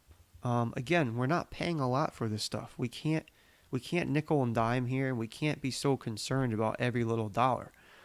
So I have it set to 50%, but chances are you're going to want to leave this on. So again, if a price of an item goes up more than this percent, do not reprice. So we have this set to 1%. So what does this actually mean? Well, what this means pretty much 99% of the time is we don't get that issue where we have a very good book for $14.95. Someone has a like new book for $20, and we price it says, well, I'm going to price your book at $19.98. That doesn't help you. That just makes your book uncompetitive. So this is what we want to put, and we have this universally set for every template here. So we want to reprice at the lowest price, but same condition or better. Now, the ideal setting would be same condition without the better, but we don't get that option here. So this is the best thing that we have. All this stuff, do not reprice with a sales rank above. We don't need to check that. We don't need to check this. Never price above Amazon.com. This is obvious, right? If Amazon has the book in stock, you don't want to ever price more than them. It doesn't make sense. Percentage amount to price below Amazon when competing directly against them. I set this to 10%. If your book is $20 and Amazon is set to $20, this will set your book to $18. This makes you competitive without losing a ton of money. Likewise, if your book's $100 and Amazon's also $100, it'll price you at $90. Again, makes you competitive, but doesn't give up a ton of profit. You want to give people a reason to buy your book over Amazon, and 10% is usually enough to warrant that. If you're going to go higher than that, I wouldn't go higher than 15% pretty much ever. So how much do you want to price below the competing offer? So very simply, we have this set to a penny. You know, we don't want to cause a race to the bottom situation where books, you know, are just, they keep dropping by 20 cents or $1 at a time. You know, that doesn't make sense. So we just set it to a penny. It's the least we can set it to. And that's all we want, because we want our offer to come up above the other person. That's the whole point of the repricing. Someone sees all the used offers and ours comes up above the next offer. It doesn't matter that it's only by a penny. It means they're seeing ours first. We have a good feedback rating because you've watched the video on how to maintain a 100% feedback score. And there's no reason they wouldn't buy from us. So the following settings apply only to FBA items, which concerns us. So compare your FBA items against both FBA and non-FBA offers. This is an important setting, and we set this for the 2 million plus books because they're long tail and they take a while to sell. We can't only look at FBA offers in this case because we have that buyer split, which I talk about in the sales rank video. For that reason, we're going to compare against both here for this template. So deduct my shipping amount. So this is for a merchant fulfilled item, so we just have that checked. And upload my price changes to Amazon.com after repricing. So when you check this, it's going to upload the price settings to Amazon, and Amazon is going to make those changes live. So you want to have this checked, assuming that you want to just go through with my settings. If you want to see what my settings are going to do to your books before you run it, all you have to do is leave this unchecked. If you leave this unchecked and run this template, it's going to create a report, and then all you have to do is go up here to repricing reports, and it's going to show you every change that it made for your books at this rank. And I think you're going to be happy with the changes it makes. It's a really great template. I added it kind of a little bit farther down the line, and it's done really great things for me. So then you just want to hit save settings, and that's it. So as you can tell, there are two portions to every repricing template. There is the template, and there is the repricing settings. And that's pretty much how Reprice It works. You have those two things. Once those two things are online, that's your repricing template, and everything's set. Okay, so we just covered all our long tail books with that one template. What's going to happen? Well, we set our initial price when we're listing an Inventory Lab. And once 30 days have passed, that means we give it an initial price where we want it to sell at. So we're going to give it some time. If we want to be a little greedy and set our price a little higher, we're going to give it 30 days. If it doesn't sell in those 30 days, this Reprice It template is going to kick in on those books. And it's going to adjust the price to something that is reasonable for a book that is long tail. And it's going to give you a lot more sales on your long tail books, and it works great. The next section here is global repricing. Okay, so I run this template several times per day. It's the most safe settings you can pretty much ever run on a repricer, and it has some very conservative settings. Okay, so the main setting that makes it conservative is if the price of a book drops more than 10%, it's not going to reprice it. So this will ensure that you're the next sale throughout the day in case any other repricers are working against you, and this will happen. And about 5% of booksellers run repricers from my testing. So if you have 5,000 books, that's 250 books that could end up needing repricing throughout the day if you want to be that next sale. So this will allow you to do that without dropping your prices too much, right? So this template is going to take care of that. It's going to, like I said, drop your prices to reasonable levels, and it's going to run often, it's going to run safely, and it's going to run efficiently. So here's some settings with leeway. Again, minimum allowable price. So these are the prices it won't go lower than no matter what. So $5.95 is if you really just want your stuff to move, and $7.95 is a pretty good spot to put it for most people. But you can keep your minimum price anywhere around there, and then percentage to price below Amazon, which we went over. So for this one, I'm going to go over it a little more quickly because I kind of went over the settings in the last template. So global repricing, again, you're going to want to go to create new template, and I'm going to show you the settings here. I call it global 1, template order you don't have to set, FBA items only, condition, I have everything checked here. And then you want to hit add update template. Now, one thing I do want to mention here that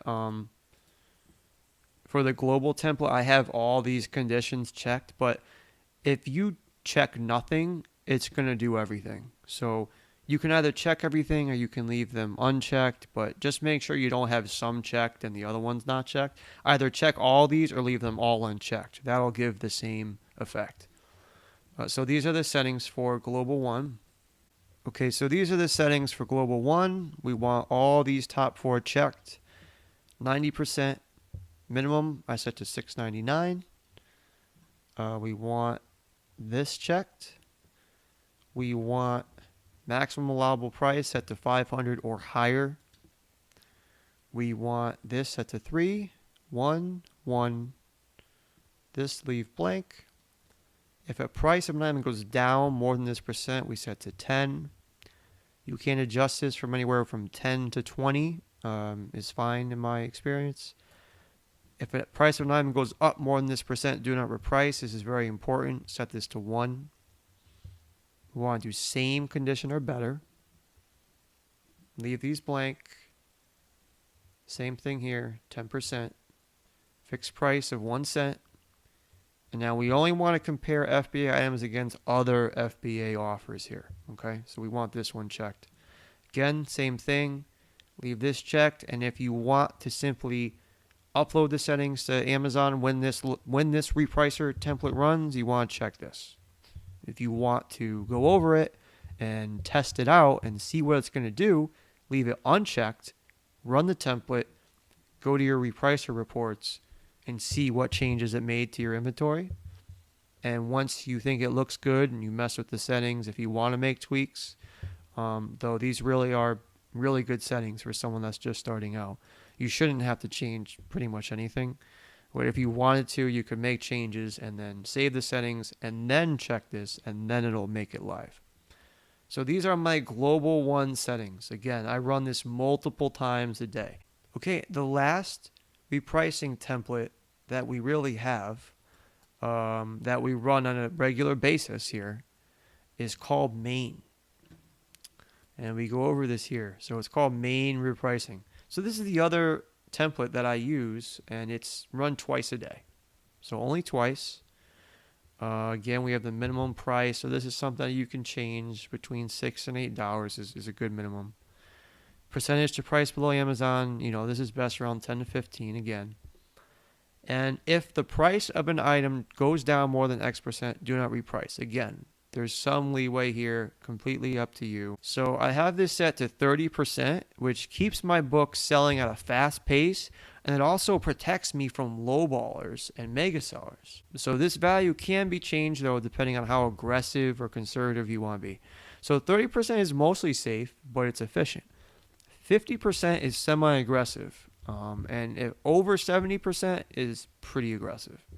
So setting this to off is going to give you the most overall sales at the cost of potentially losing a lot of profit. So someone could come on your listing that's $40, drop it to $12, and if you leave this off, it will drop yours to $11.99. So you're going to get more sales, obviously, but this can really bring your books into the gutter, so don't turn this off. So let me show you these. So you're going to want to add a new template. Here are the settings. Set it to main, FBA items only. Again, we have all the conditions checked. Leave them all checked or leave none of them checked, but don't do some of them and not others. And all this other stuff we just leave blank. Add update template. Now I'm going to show you the actual settings. So view, edit, repricing settings. So you want to compare your new items only against other new offers, compare used against only other used offers. So I have both of these checked for this one. Again, both of these checked 90%. Minimum price I set to about $7. Maximum I set to about $500. Maximum offers 3, 1, 1. If an item goes down more than this, I set to 30%. 1% for pricing up. Reprice my items at the lowest price by same or better. These we leave blank. Again, this checked 10%. Fixed price adjustment of 1 cent. And we only want to compare against other FBA offers. Same thing. This is going to upload these to Amazon. If you want to test it out first, leave this one unchecked. That's why it says warning here. Hit save settings, and that's pretty much all you have to do to set your 3 main repricing templates. Now we run 3 for a reason. They each serve a different purpose. Last thing is the repricing schedules. This is the schedule that I run. It runs 10 times per day. It runs our global template the most often. Second most often is our main template, and then we run our 2 million plus books 1 time per day right around noon. Now, you should change the time on this a little bit. Don't copy these exactly. So for instance, instead of 12:01, set yours to 12:07. Set 4:04, set it to 4:02, set it to 4:10. But, don't set these exactly the same. But everything else, you can set exactly the same. So you're going to want to hit create new schedule. And this is the order that you want created in. So, it's going to ask you settings like, do you want to run it daily? You're going to want to pick daily. You could set days if you really want to do that, but, daily. You could set a time and template. And then you update the schedule and make sure it's active. And then you just go through that. And then once you've set all 10, you make sure they're all active, that's going to run. And every day you'll get email alerts that says that, first of all, that the repricing ran. And second of all, that the changes have actually been uploaded to Amazon. And you can always check the reports if you want to see what the repricer is actually doing to your books. But that's pretty much it. And then you have a constant repricing schedule working for you. Now, I believe I pay $25 to $30, maybe a little more, a month, something like that for repricing. I mean, it's a really low price compared to what you're getting in return. You're getting a program that works 24 hours a day for the most part for you. It's running 10 times a day. And it's setting the prices of your books like a machine to prices that are going to make your book sell more frequently. So at the price that you can get this for, it's a steal, and it is the best repricer I have been able to find for books. So that's pretty much it on repricing.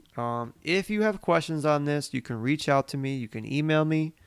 Let me know what you have questions on. I will help you as much as I can. You can ask the question on my Facebook page, my Jim Pickens Facebook page. Again, I will try to answer you there. But these are my repricing settings. When I set these, my sales went up like 100%. When I tweaked them and made them better, they went up even more. These are going to help your business a ton, but only do it when you have enough books in your inventory for it to make sense. All right, so I want to do a video that kind of shows how I tie together listing my items for arbitrage and textbooks and things like that with my repricer. So I'm in Inventory Lab and I have a digital voice recorder here. Now, let's say I pick this thing up for $20, right? Now, I don't want this item to sell for, let's say, less than $39.95. Okay, so here we have a Sony digital recorder. Now, I happen to pick this up for $5, so I'm going to put my total cost of $5. And so we want to see prime prices, so we click this. We click this button, of course, and now we only see new offers, but ours is used, so we want to uncheck that. Now we're still only seeing prime offers, at least that's the way it looks. So I'm going to click on this and I'm going to go back in there by clicking used and new. So ours is in very good condition. I'm going to price mine at $35. So now that I know what I'm going to price it at, I put in the price here. I'll put 30. No, I'll just put 35. Okay, we have the total cost. We have the quantity.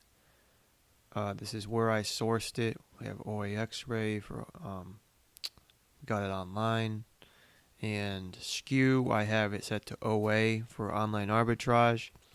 But the reason that I really want to film this video is to show you the integration with the repricing. So let's say for this item, I don't want mine to sell below a price of $25.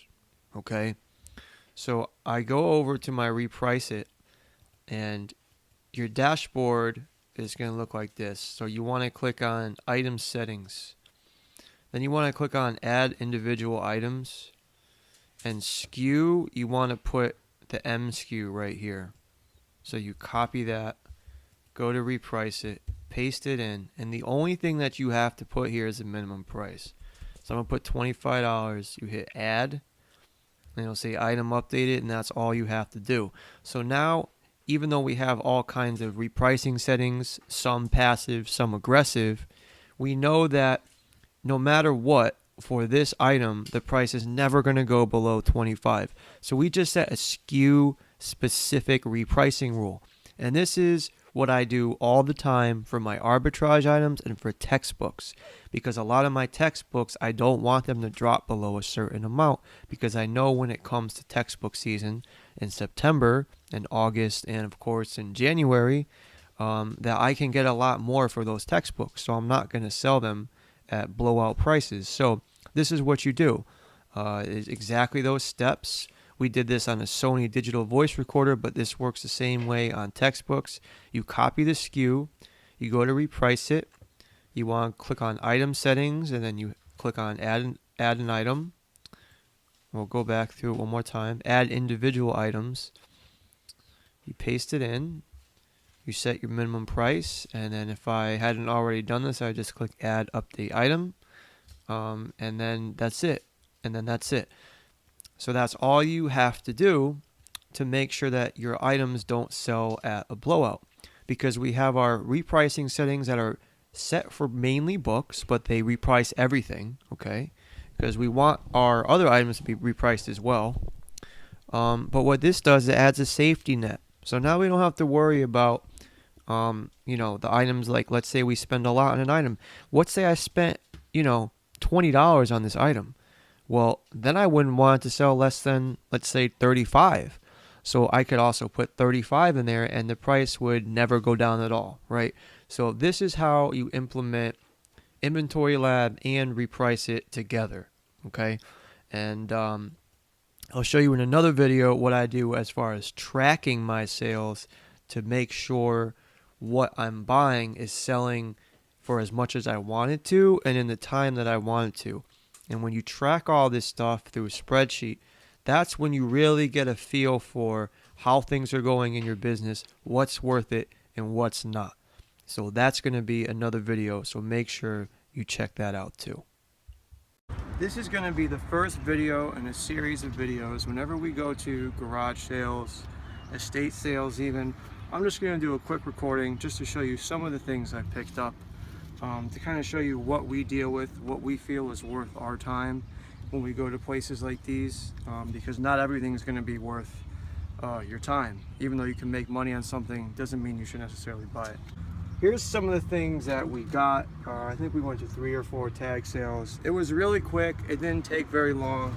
Just to show you a few of the things, so here's a stack of books. Okay, now the books we got between multiple different sales. Now, the triggers I use when I go to tag sales, almost always I use my bag sale or bulk buy triggers is what I have set. Hopefully you can eyeball things good enough now that you don't need them. But if not, then I would use those, because most of the time the books are like 50 cents or so. If they are $1 or $2, then you're gonna have to use your judgment. It comes up reject, but again, because it's 25 cents, the merchant price is, you know, $7.48. So I can list this for, you know, $15 or so, and I should be able to sell it. But we also picked up some CDs. So the CDs we paid like $1 or so. I only pick up CDs if they are pretty much like new condition, or at least very good. There should be no scratches or very little scratches, because usually it's just not worth the time or the money to get one of the scratch removers and the machines that you would need to deal with these. Unless you're getting thousands of CDs, just stick with the ones that are in good condition. Okay, so this one, I'll show you the kind of how it came up. Hopefully you can see that. Okay, so you can see it's $8.80 acceptable, a 28K rank in CDs. 28K rank in CDs is very good. So a very good rank in CDs would be under 100,000. I don't like to go over 500,000 in CDs pretty much ever, unless it's going for a lot of money. And by a lot of money, I mean pretty much $25 to $30 or more. Here's another one. Okay. Again, paid $1. And finally, we have a set here. And this is in really good condition. Also paid $1 for this. $15.80, like new. And it has a rank of 55K. This will sell very fast. So this is the basic stuff that you should be able to find all the time at yard sales and things like that, okay? But some of the things that you might not necessarily know about, may or may not know about. This Pac-Man game right here, these connect to the TV, and these are a little bit older. These are still worth money, okay? So if you see things like this, you want to look it up. This right here, I picked up for $5. This is going for over $30. Now, another example of things that go for good money are some of the Guitar Hero guitars. Now, usually the ones that are worth money are Xbox 360 and PS3. Sometimes also PS2. The ones that are usually worth the least are the Nintendo Wii ones. Sometimes they have value, but it really depends. So this is an Xbox 360 guitar. It's an Explorer. Now when you look these up, you want to turn it to the back. You can see it says right here, Red Octane Explorer controller. You want to type it in just like that, and you want to put the console. So you want to put Xbox 360. This is a $30 guitar, believe it or not, with a really good rank. Paid $5. I'll flip this very fast. So those are some finds I picked up. Also, I picked up this Rock Band 2 wireless drum set here. Now, I took it apart, took the legs off so that it would be easier to fit in my car. The rest of it's in the back seat right here. It was pretty much in like new shape. It didn't have the box. Again, you have to make sure you're looking up the right one. So make sure you get the system, and it's Rock Band 2. So when I looked it up, I ended up pulling up Rock Band 1, which was a different price. These, believe it or not, are worth a lot of money. This will sell, there was one up for $75 acceptable, Amazon warehouse deals, and then it jumped up to 150 FBA. So I'm gonna send this in very good condition because it's pretty much new, but it has no box. I'm gonna put it in its own box, and I'm gonna ship it out just like that in its own box. And I'm gonna put the FBA label on the box, right? So I'm not gonna merchant fulfill it, even though it's big. I'm gonna send it in FBA with everything else. I'm just gonna send it in its own box. I'm gonna ship it just like that. So you don't have to put the box within another box if you don't want to. You can if you want, but you can just ship it just like that. Okay? So this is gonna be $20. I'm gonna list it for 110, 120. It has like a 20K rank in video games. So this will definitely sell. I sold a complete Rock Band kit last Christmas. Before, actually it was like November. Paid $35. We sold it for $300. Okay? So these things sell. Now, the other thing we found is this Guitar Hero 2 guitar. These, now it's just like the guitar I just showed you, but this comes with the package. It comes with the game with it, along with the guitar. And when you look this one up, now I'm using FBA scan to look these up, but if you can, you're gonna wanna use Profit Bandit, and I'm gonna show you at the end of the video something really cool with Profit Bandit that I just ran into. So you can see the prices here, pretty good. Now that's 52 acceptable, okay? Now ours is gonna be good to very good, okay? And it has a sales rank of 6,000 in video games. That will sell very fast. Paid $10 into like $55, just like that. It'll sell real fast. A couple other things we picked up. We picked up this Monopoly game. Now you could see first, technically it's new.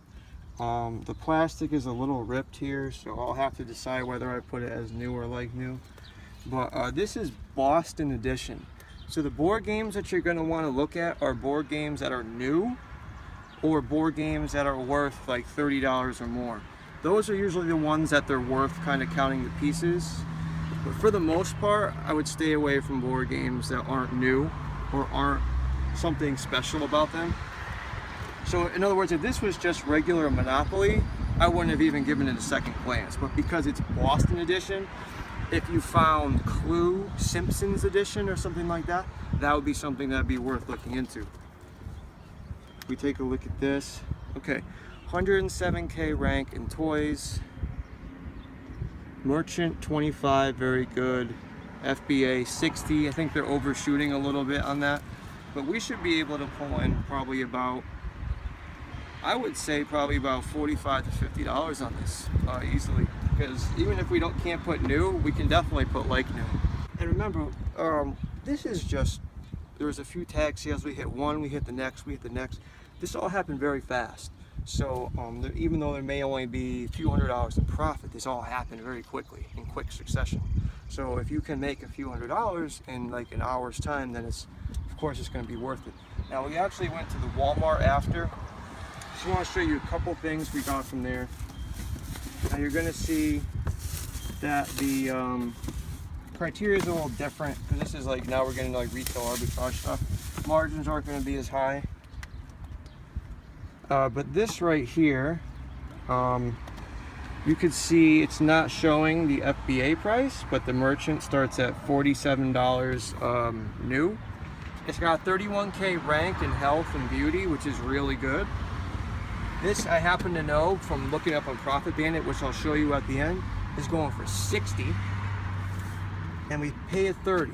Okay, so after the calculations, looking at Profit Bandit, we'll make $15 on each of these. So I bought two, and I also picked up this Tetris game.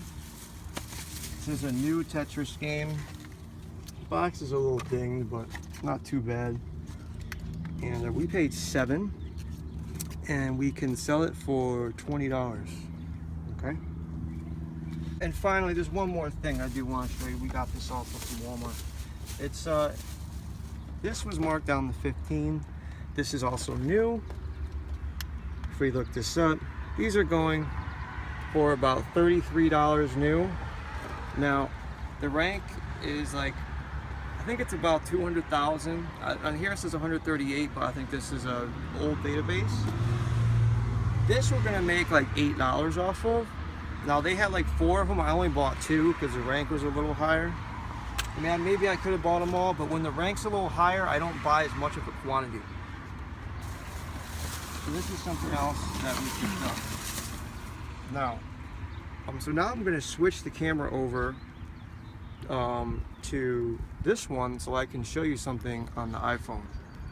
This happens to be an iPhone 6s Plus, but when you use Profit Bandit on an iPhone, for whatever reason, these things are lightning fast. I really couldn't believe it when I did it in the store. I just want to show you real quick. And now I'm talking about using the camera. So if you happen to be low on money, there's 2 options. Now you should, if you haven't already gotten it, you should look at the module book selling fundamentals, because that module also goes into Profit Bandit and things like that. And it also goes into Bluetooth scanners that you can buy. And one of them is on a budget that you can get for under $100. So if you need a Bluetooth scanner, definitely check out that module. However, if for whatever reason you don't have one or you don't want to use one, look how fast this pulls this up. So I just want to show you this. All right, so here we got the normal screen. You hit scan, it brings up the camera. Now watch this. It's already up. Now I don't know if you could see with that glare. Did you see how fast that just came up? That was absurd. It's absolutely insane how fast this looks things up. Now let's do it again. Watch, we're gonna hit scan, brings up the camera. You don't even have to line it up like you normally do on the Android. Okay, now this one, it gave me an option of two different things, okay? But I wanna show you one more time. Hit scan, put it right near the barcode, boom, hit that. Look how fast that was. I mean, this is really incredible. So if you are out at like garage sales, estate sales, anything like that, and you want to do a live lookup, which I would recommend for anything that's pretty much not books, you can do it super fast. You don't even need a Bluetooth scanner because this is just so fast. It's great. You don't need that great lighting. I don't know why there's such a difference between the iOS version and the Android version, but there is. And you can even see by the layout. Even the layout is different. Okay? So even the layout is different. So this works really, really well. So if you're on a budget, you can get an iPhone right now, I believe an iPhone 5, which is great. I mean, it's got really great specs. It's not a 6, granted, but you can get that for like $250 right now. And it's a great phone. It'll last you for years. So, look, I've been touting the benefits of the Macs lately and iOS devices, and it's simple. The reason why is because it's based on Unix. It's based on a very stable operating system. If you have a phone and let's say you use an Android. Look, Android's great. I've used Android for a long time, but it can be unstable and it can be buggy. Even years later, it still has these issues. So just consider, it's something to consider. I've never had speed like this on an Android. So it's just something cool. I wanted to show you a little trick. So like I said, every time we do a estate sale, garage sale, I'm gonna shoot a quick video like this. And I'm just gonna show you everything we got. And you're gonna see there's a recurring pattern here, right? We don't mess with stuff that we have to list on eBay that's not gonna go for like $40 to $50 or more. We also aren't gonna buy stuff that we have to put on eBay that are too big or bulky or difficult to ship. It's just not worth it. Unless you have a really big van and you have employees, then you can deal with things like this if you have someone listing for you. But if it's just you and your wife, or just like a pair of you, it's not worth the time. When I first started out, I used to do all this. I did eBay. I sold clothes, stuff like that. Look, if you find clothes and they're high-end stuff, absolutely buy them, throw them up on eBay. But I'm talking high-end stuff, I'm talking $50 plus.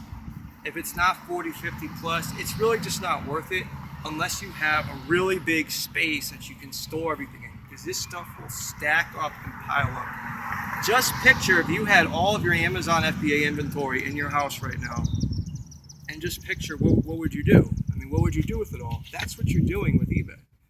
So that's just some words of advice here from someone that's been doing this for a little while. And just trust me on this. How much money you make versus how much time you spend doing it, it doesn't make sense. Just flat out doesn't make sense. Everything here is getting thrown up on Amazon. Label it. Each item here we can list in like 30 seconds. We throw it up, we put it in the box, it's out the door. I never see it again. It just sells and we get paid. That's the way you want to run your business.